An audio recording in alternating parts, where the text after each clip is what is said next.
네, 안녕하십니까. 여러분들이 교육학보다 쉽게 이해하실 수 있도록 도움을 드리고 있는 교육학의 다크호스 비전 교육학입니다. 길고 길었던 교육평가 드디어 끝이 보입니다. 드디어 마지막 단원인 교육 통계 단원에 도달했습니다, 여러분. 교육 통계 단원은 시험에 나올 확률이 다른 단원에 비해서는 낮긴 합니다. 하지만 이 교육 통계 안에서도 충분히 서술형 문제 혹은 객관식 문제로 나올 수 있는 중요한 핵심 포인트들이 있습니다. 그래서 저는 수많은 어떤 교육 통계 관련된 이론들보다는 우리가 꼭 알고 넘어가야 할 개념들, 그리고 이 통계 부분에서 나올 수 있는 것 위주로 제가 한번 설명을 드리고자 합니다. 예를 들면 교육 통계 안에는 여러분도 아시다시피 측정치라고 해서 뭐 명명 척도, 동관 척도, 비율 척도, 이런 척도들과 집중 경량치, 이런 편포 이런 것들이 있는데, 실제로 그런 것들은 서술형 시험에서 나오기 좀 애매합니다. 하지만 지금 제가 이 표로 만들어 놓은 5가지 포인트들은 충분히 서술형 시험으로도 나올 수 있는 부분입니다.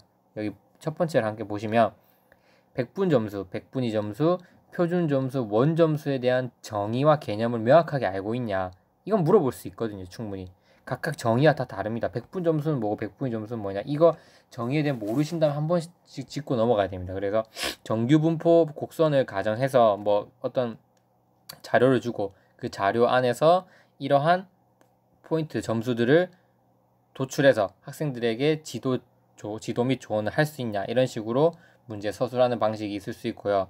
두 번째는 원점수의 정의 및 단점도 충분히 나올 확률이 높습니다. 왜냐하면 표준 점수나 백분 점수, 이런 것들이 나오게 된 이유가 뭐냐면 원점수가 학생들에게 알려주지 못한 정보의 한계가 있기 때문입니다. 원점수는 예를 들어 보세요, 여러분. 국어 교과목이 원점수가 60점이 나왔고 화학 교과도 마찬가지로 시험을 쳤는데 학생 둘 다 60점이 나온 거예요. 이렇게 가정해 볼게요. 국어는 60점이 나왔고 화학은 50점이 나왔어요. 원점수가. 근데 학생은 화학에 더 많은 시간을 투자했단 말이에요. 근데 자기가 원점수를 봤을 때는 화학 점수가 진짜 공부 별로 안 한 국어보다 낮게 나온 거예요. 울고 있는 거예요, 학생이. 자기 못 쳤다고 생각해서. 이해되죠? 이런 관점에서 교사가 지도해 줄 수 있는 방안은 단 이때 뭘 주겠어요? 평균 및 표준 편차를 제공하고 학생에게 적절한 지도 해줄 수 있는 지도 및 조언 방안을 써라, 이렇게 한다면 원점수만 알았을 때는 실제 상대적인 위치를 비교할 수 없잖아요. 그래서 그런 것들을 백분 점수나 혹은 표준 점수로 바꿔서 학생들에게 실제로 네가 위치한 점수가 어느 것인지 알려주는 그런 위주로 서술형도 충분히 나올 수 있습니다. 제가 구체적으로 설명드릴게요.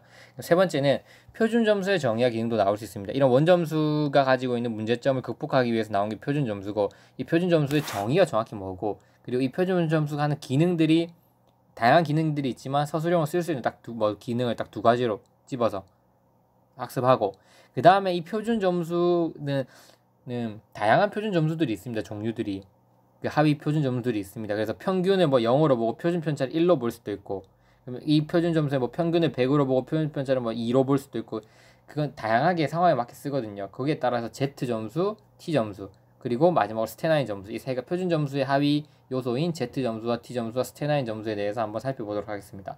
스테나인 점수는 여러분들이 아시는 것처럼 실제로 우리 학교 현장에서 사용하고 있는 9등급 제도를 의미합니다. 스탠다드, 표준이고 나이는 9를 얘기하죠. 그 9가지 등급 표준으로 나누어진 점수를 해서 스테나인 점수라고 하는데, 이 점수가 가지고 있는 어떤 장단점이 있습니다. 그래서 제가 생각했을 때 만약에 표준 점수의 하위 요소가 나온다고 하면 Z 점수나 T 점수보다는 아마 스테나인 점수가 나올 확률이 높고요. 스테나인 점수의 어떤 정의 및 장단점에 대해서 서술하라, 이렇게 하면 또 500점 정도 쓸 수 있거든요. 그래서 이런 것들이 어떻게 시험에 적용될 수 있냐. 자, 예를 들면 여기 보신 것처럼 정상 분포를 이루는 한 분포에서 평균이 60이고 표준 편차가 15인 경우 해당 학생이 75점의 어떤 백분율, 백분위 점수와 백분 점수를 구하라. 이렇게 이 식이 어렵지 않거든요. 이 식을 서술형으로 충분히 쓸 수 있어요. 다 백분율만 구하라고 하든지, 백분율과 백분위 점수에 대한 정의를 쓰고 정확한 백분율과 백분위 점수를 구하라고 하든지. 그래서 이거는 다 정의를 설명한 다음에 마지막으로 와서 이거 어떻게 풀어야 하는지 제가 설명드리겠습니다. 그 다음에 정규 분포를 가정할 때 A의 수학 성적은 백분위가 50에서 60% 증가했고 B는 89에서 99% 증가했다. 그렇다면 이때 두 학생의 성적은 같은 정도로 향상되었다고 할 수 있는가? 이게 교사끼리 질문했을 때 대답할 수, 이 부분에 대해서 대답할 수 있어야 되고, 또 정상분포 곡선을 가정했을 때 항상 이 교육 통계는 정상분포 곡선을 가정한다는 말이 들어갑니다. 알겠죠? 거기에서 A의 100분의 84, B는 98%, C는 99.9%를 할 때 A, B의 폭과 B, C의 폭은 뭐 어느 쪽이 더 클까? 이렇게 물어봤을 때 대답할 수 있는가? 그리고 이런 문제들에 대해서 여러분들이 대답할 수 있으면 이 정도 수준만 하고 넘어가시면 됩니다. 이 이상의 깊이는 제가 단언컨대 교육 통계 부분에서는 절대 나올 수 없습니다. 이 정도만 하셔도 충분합니다. 그러면 일단 지금은 원점수의 정의와 단점에 대해서 한번 살펴보도록 하겠습니다. 그래야지 왜 표준 점수가 나오는지 알 수 있으니까. 원점수는 정의가 피험자가 정답한 문항에 부여된 배점을 단순히 합산한 점수를 말한다. 예를 들면 시험에서 1번 문항이 2.5점 혹은 2번 문항이 3.5점 이렇게 쭉 돼 있을 거 아닙니까? 그래서 피험자가 1번부터 20번까지 문항을 풀고 피험자가 이 문항 전체 문항에서 정답을 한 문항 1번이 맞췄고 2번이 맞췄다면 정답 문항에 부여된 점수를 합산해서 얻은 그 단순히 합산한 점수를 원점수라고 한다. 원점수를 풀어서 해석하면 이렇게 정의를 내릴 수 있습니다. 이 원점수의 가장 큰 단점은 뭐냐면 의미 있는 해석을 할 수 있는 기준점이었기 때문에 그 자체로 의미 있는 해석을 할 수 있는 정보를 주지 못한다. 이게 원점수는 이 원점수가 어떤 의미를 가지는지 해석할 수가 없습니다. 왜냐하면 그 원점수를 어디에 비추어 봐서 네가 어느 정도를 실력을 가지고 있다 이걸 판단 내릴 수가 없기 때문에 기준점이었기 때문에 그 자체로 의미 있는 해석을 할 수 있는 정보를 주지 못합니다. 예를 들어 볼게요. 한 피험자가 50점이라는 원점수를 받았는데 이 점수가 절대적으로 높은 점수인지 또는 다른 점수와 비교해서 높은 점수였는지 등에 관한 해석을 할 수 없다. 이렇게 서술해 주시면 됩니다. 뭐다? 원점수는 뭐 합산한 점수를 의미한다. 하지만 이 원점수는 기준점이 없기 때문에 그 자체로 의미 있는 해석을 할 수 있는 정보를 못 준다. 예를 들면 하시고 50점이나 원점수를 받았을 때 이 점수가 절대적으로 높은 건지 아니면 다른 점수와 비교해서 높은 점수였는지 등에 관한 해석을 할 수 없다. 따라서 원점수는 어떤 변환 과정을 거쳐 해석되고 활용된다. 이에 개별 점수를 받은 학생의 상대적 위치를 알 수 있도록 그러니까 개별 점수를 받은 학생이 상대적 위치를 알 수 있도록 표준 점수 혹은 백분위 점수로 변환해서 활용한다. 이해되시죠?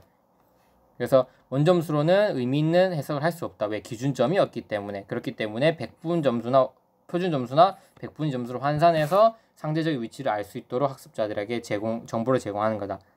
좀 더 구체적으로 예를 들면 같은 90점이라고 하더라도 영어 영역의 난이도가 쉬웠다면 90점의 학생들이 많고 수학이랑 영어를 같이 쳤을 때입니다. 수학 난이도가 어려웠다면 90점대의 학생들이 영어 영역에 비해 적다. 그러니까 똑같은 90점이에요. 시험을 쳤는데 영어도 90점 맞고 수학도 90점 맞았어요. 근데 난이도가 수학이 더 어려웠던 거예요. 즉 영역별 난이도에 따른 변별력을 갖추기 위해 이 표준 점수가 필요합니다. 여러분 이해되시죠? 왜냐면 이 똑같은 90점인데 이 원점수만 비교해놓고 봤을 때는 지금 말씀드립니다. 영어 원점수 90점 받았고 수학 원점수 90점 받았다. 그럼 무엇이 내가 더 잘했는지 알 수가 없잖아요.